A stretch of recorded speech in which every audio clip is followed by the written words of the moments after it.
Welcome, everyone, to the C-Suite Sales and Marketing Perspectives podcast. I'm Steve McDonald, your host. And today we have a fascinating conversation with Felix Bartels. Now, Felix, you are the CMO at the Serviceplan Group, and you have a background that is fascinating. So not only the CMO background, you've got a chief business development officer background as well, right? Which is something that everybody wants us CMOs to be very sales focused, business development focused, right? These days. That's fantastic. You started out in medicine and sports medicine and somehow wound up over here as a CMO. I would love to turn it over to you and maybe explain a little bit more about your background before we get started, because the conversation today is how to maintain human connections amongst go-to-market complexity and why that's even important. Absolutely. Hello, Steve. Thanks for having me, first of all. I'm really looking forward. Yes, it's true what you're saying. I started studying human medicine, and after this I studied sports science. And I never met people ending up in marketing with this history. And it wasn't planned as well from my side. Within my second studies, so sports science, I figured out I had plenty more time than in the first study, medicine. So I founded a small company. And within sports science, there was a deep dive in public health. And in public health, it's a lot about how to bring people to a behavior change regarding a more healthy life, more movement in the daily life. And with my company, I really thought about how to bring people to buy something, to buy my story, my small business. And so I started to really get deep into convincing people, think about what people really care about, what could help them to change their life or to buy something or to get interested in something. And so I ended up in marketing in an agency doing advertising. Yeah? And I'm there for 15 years now because this really catched me, and I'm really enthusiastic about this topic, talking to people, reaching people's emotion at the end. Well, I love that. We all know how important B2B decision making is wrought with emotion. We know that. We don't always know what to do with that. And I think we're going to start unraveling that here today. And we have a kindred spirit. I have an agency background myself. I was in agencies for over 15, 20 years before I started my own SaaS companies and things like that.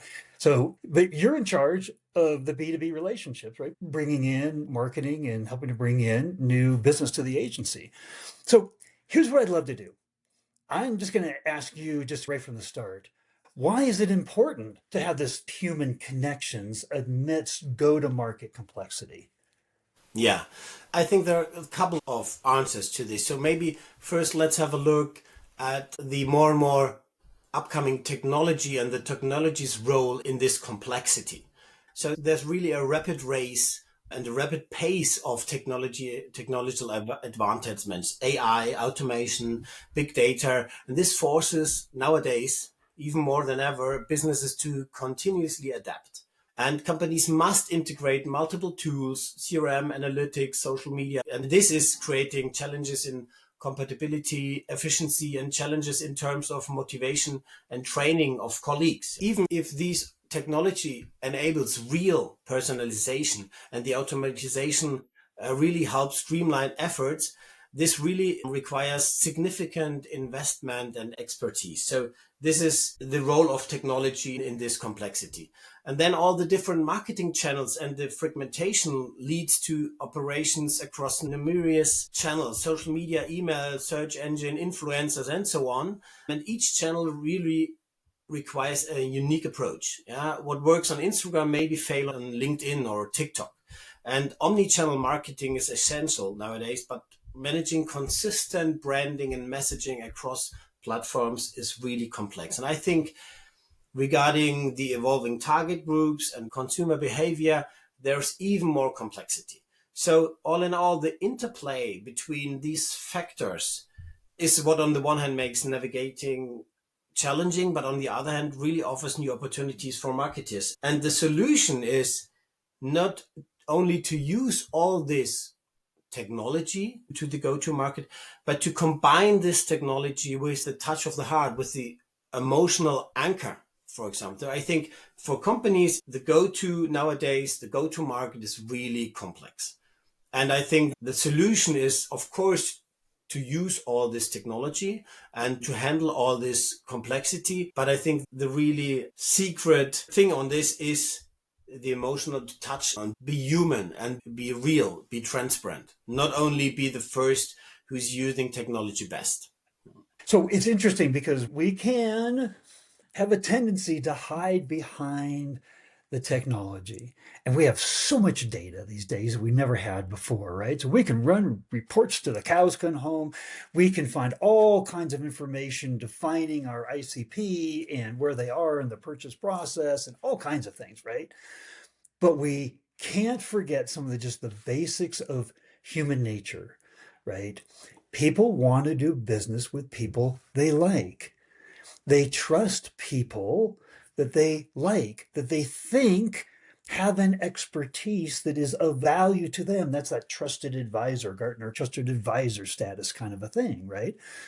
But how we develop that trust, how we develop that connection to be somebody from a humanistic perspective that they like, know, and trust. We can lose that. And you said something that was in one of our past conversations. You said there's an art in selling without selling. What did you mean by that? Yeah, selling with us. I think, honestly speaking, nobody really likes to be in a conversation or seeing a spot where it's obvious I want to sell something. I want to sell something to you. Yeah, because I want to decide what I need and I want to decide what I'm going to sell. I don't want to have a salesperson or a spot who's telling me you have to buy this now. But of course, in B2B business, it's all about selling at the end, getting new customers, getting new clients, and even B2C, it's about consume. Yeah. But I think what we are trying to do for our company as well as in the consultancy with our clients is to not to talk about the products only or all the efforts. Yeah.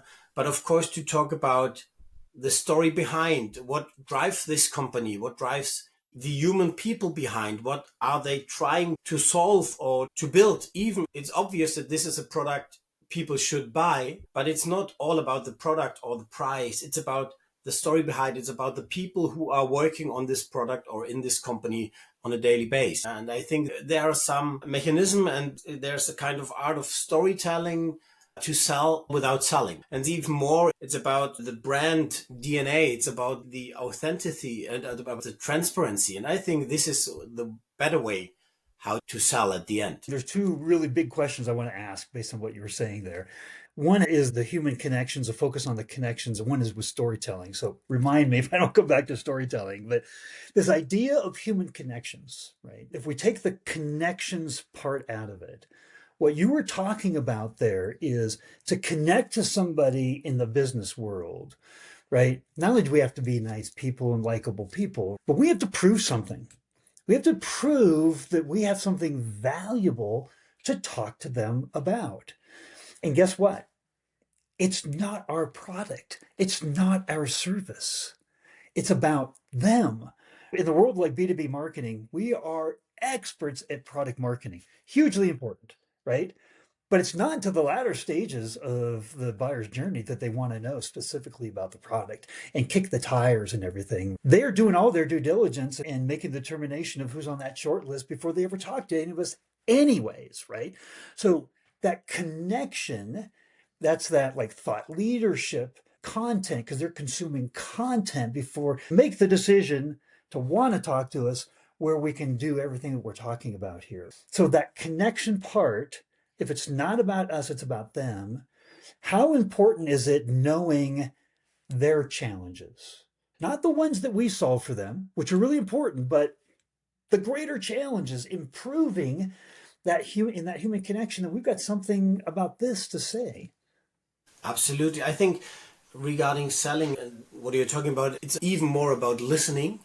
And it's what I call the hidden agenda. Because yes, it's not only about what we can solve or I can solve as an agency. Yeah, it's about don't let them sleep at night. Yeah, it's about listening, about getting the whole context of the company, of the person. Yeah, it's a human business as well. Yeah, and it's about getting to know what this person is thinking about, what the personal goals are as well as the company goals. And this is all about listening. And I think it's all about talking straight, talking what we can solve and what we can't solve, and talking about like a kind of partnership. So talking about what's important for you in a partnership and for us, and what are the red lines, and all about this, about listening, talking straight, being honest, being transparent. I think this is crucial for getting into the market and for getting a connection.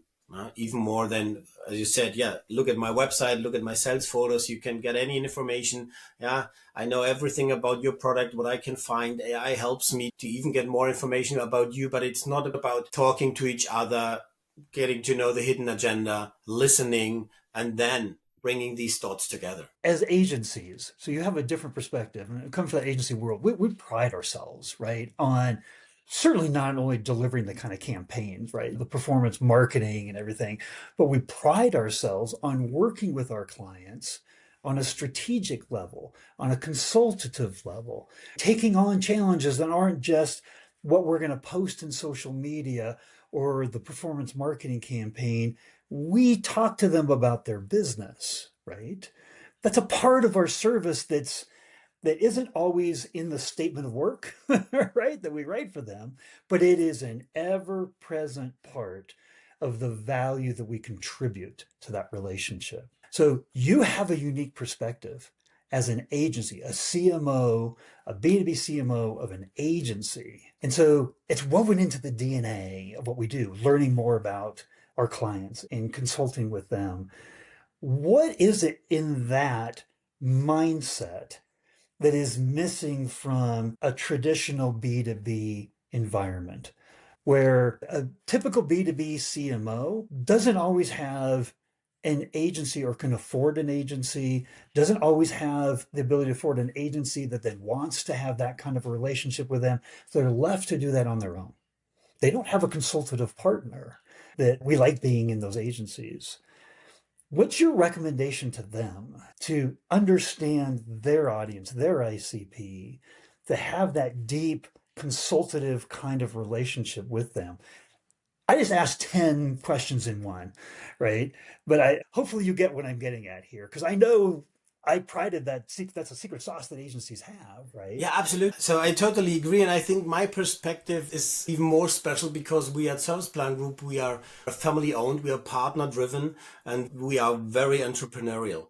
And so within the first conversations, and we're proud of this as well, but we are talking to our clients that, yes, we do understand that you have to sell something. We do understand that you are an entrepreneur, even in B2B business. You really have to take out something of each marketing dollar or euro. Yeah. So we know this kind of special view on this topic regarding consultancy. So we really feel and behave, and we really are entrepreneurial driven consultants for our clients. And yes, what you're saying, many B2B clients can't afford or think agencies are not useful regarding consultancy. Yeah, because of course they know their product best. They know the target groups very good. But I think, and this is my recommendation for these companies, choose wisely where you need consultancies and where not. And I think you should use consultancy, for example, an agency, to just step out of your bubble. Because as every human, we are as deeper as we are in a product, in a company. Of course, we have our own ideas and we think this is really going to work. But I think it's always worth to get a second opinion from some expert, to step out of the bubble and really challenge the ideas, challenge the thoughts, and challenge the direction the marketing or communication is going. And you don't need an agency maybe for everything you're doing, but I think for challenging, and even in this time regarding all this technology complexity, regarding all this diversification, regarding the globalization challenges, because nearly every product is somewhere cheaper or faster available. And I think this is my recommendation to how to use agencies and B2B company to really step out your bubble and to get maybe some more insights regarding communication, but to get a consultancy to challenge your ideas and your thinking. I still want to come back to the story thing, but you said something else in there. Challenge our preconceived thinking. Because here's one thing that happens with every ICP, every ideal customer profile, and every B2B industry. They're complex and they're always changing. Challenging the assumptions we make really means we have to stay in constant contact with our ICP, not just our customers or prospects, their peer community. And I know from my past experience with agencies, we love to do research with the customers. We love it because we know that's the highest authority over our opinion, over our client's opinion, over preconceived notions, over current existing go-to-market strategies. They are going to be innovated, they are going to be challenged, they are going to be stretched, they are going to be refined if we bring in the voice of the customer. Like the best example of this is the empty chair policy that Amazon has. It used to be in physical meetings, but now it's like the virtual empty chair that like, hey, if the customer were actually here in this meeting, in this operations meeting, in this finance meeting, in this delivery meeting, right? How would they be influencing the decisions we make? Because without that voice, how can we properly make the decisions to create the right campaigns, the right go-to-market strategies? And so as agencies, we love that. And we need to be open. This is what I'm taking away from your last segment here is that we need to be open to being challenged. As the agency, as the CMO, the B2B company, we need to be open to say, maybe we need to think about this differently. And maybe we need to help translate that to all the other different departments as well. Absolutely. And I think coming back to this really rapid pace of developments and all the AI stuff, I think every client I'm talking to and every B2B client as well, they are thinking about AI and they are thinking about AI in marketing as well, of course. But I think the role of an agency is also to give insights and recommendations regarding which tool is really helpful, which deepness of tool or which deepness of financial investment is really helpful for you, because not everything what is big and expensive is the best solution. And I think this is another really important role over B2B business to get some technological infusion for their needs. And because the way people consume content really has drastically changed. And I think many B2B marketeers are aware of this, but maybe don't know how to handle this. And some conversations I've had, they think, yes, that's in B2B, in B2C, but in B2B, it's kind of as the last 50 years. And I don't agree to this, because we are all humans. Doesn't matter if we work in B2B or B2C business. We all want to be inspired and we want to have a trustful and relevant conversation. And the way people consume content really has changed.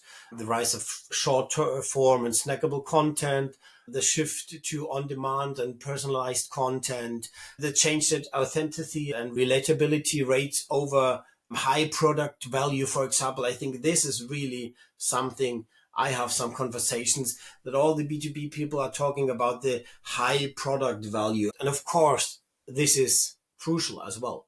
But I think they forget, even in B2B, that authenticity and relatability is getting more and more important. And so this is consultancy I would love to have more with B2B clients now. Okay, so you're going to make this an hour and a half podcast because you keep saying things I want to follow up on and I keep writing them down.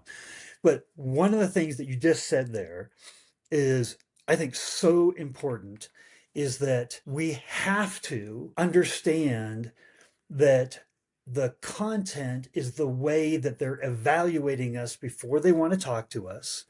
It's become more and more important to use snackable, bite size, right? Studies have shown that, hey, the B2B buyer, they want short form video interactive content, right? So we're all saying the same thing. We have to serve it up in the right way.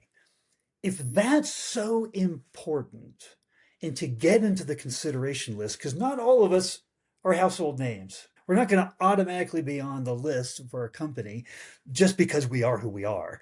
We would love to get there, right? We're challenger brands. We're like those kind of things. So we have to give content to build our brand, build those connections, want to have a one-on-one human interaction.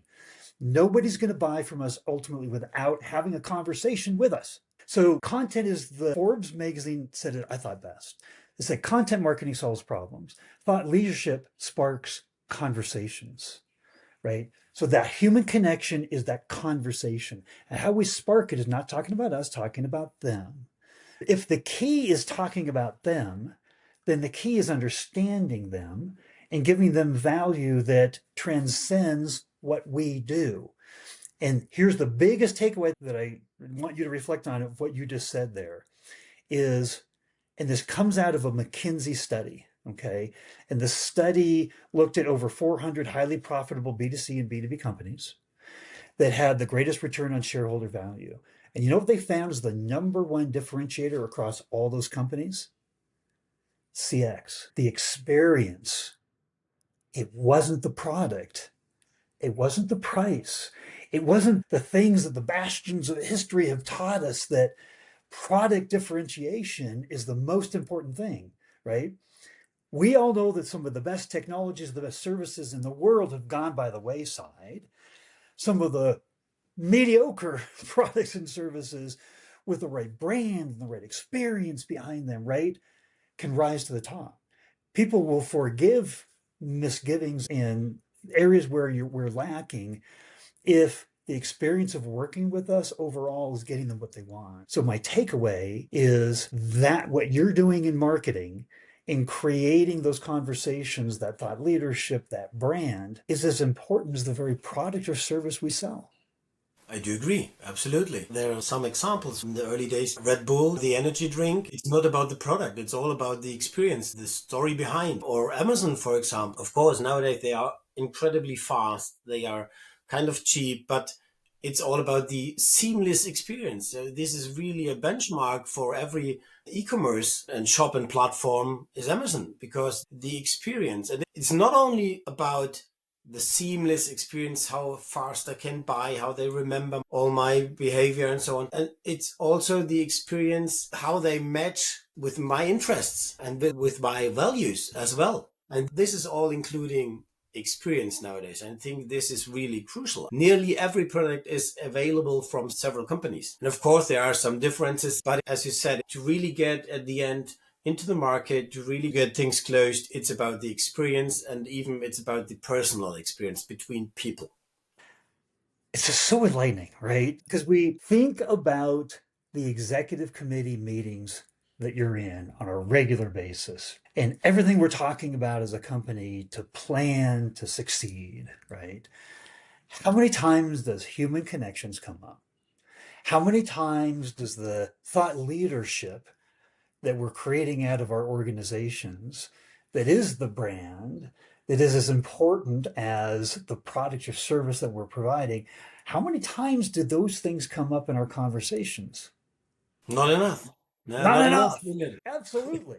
Here's what I'd like to do. I've said some of my takeaways along the way, and I think this could have been like a three-part podcast because two things. I want to ask about, you talked about telling the story, right? And here's what immediately came to my mind is we remember things as humans 23 times better if it's told to us in the form of a story versus just here's the list of the facts or here's the analysis. So why do you think in a B2B human connection environment, telling the story is so important? Like telling a story. Because I think with the right story, you get a better connection and a better trust. Because if you are on a short list, for example, or a long list, yeah, they know your product. They know this could be something I need, or this could be the right one. These 5 products, these 5 companies, yeah, this could be my solution. But then it's all about the story. What's the story about the product, the story about the people? It's about the connection. It's about what we call emotional marketing, because the people who are taking decisions are human. They are humans. So they not only take the decision out of Excel lists, they do it because it's about trust, because it's about how the communication is, how straight is the communication aligned between the people talking to each other. And sometimes we as a family-owned German-based business, sometimes the last winning point is we are from the same market or we have the same way of thinking. The two decision makers have the same way of thinking, and sometimes this is the last box which is clicked. But maybe sometimes our product, our service is not the best. Yeah, we're always trying, but sometimes it's always about this story, because stories are connecting people with emotions. So if I could, the last question I have for you, I'd love to get a 30-second answer. Okay. Because there's a reason why 30 seconds. We've talked about a lot, but our poor brains, we can't remember more than 2 or 3 things at a time. And so, what would you say to the audience is the most important takeaway you want them to have from this podcast? Okay, I think my recommendation is do not only rely on your data, do not only rely on your product, rely on your gut feeling regarding emotions, regarding the people you're talking to, some experts who are getting into consulting your business, and think about what really would touch the people I'm talking to, what really is their interest. And do not only rely on data, on insights, rely on a gut feeling and rely on what we humans connect. And this is emotion. I love it. I love it. I'm going to end it there. And I know people are going to have additional questions. Would it be appropriate that I gave out a link to your LinkedIn profile so that people could get Yeah. out and get a hold of Yeah. you and ask questions? I would love to. Yes, of course. This is really a topic I'm very interested in, and I'm talking to many clients on a daily basis. So yes, please share my LinkedIn profile. I would really would love to get in a deeper conversation with some of the listeners here.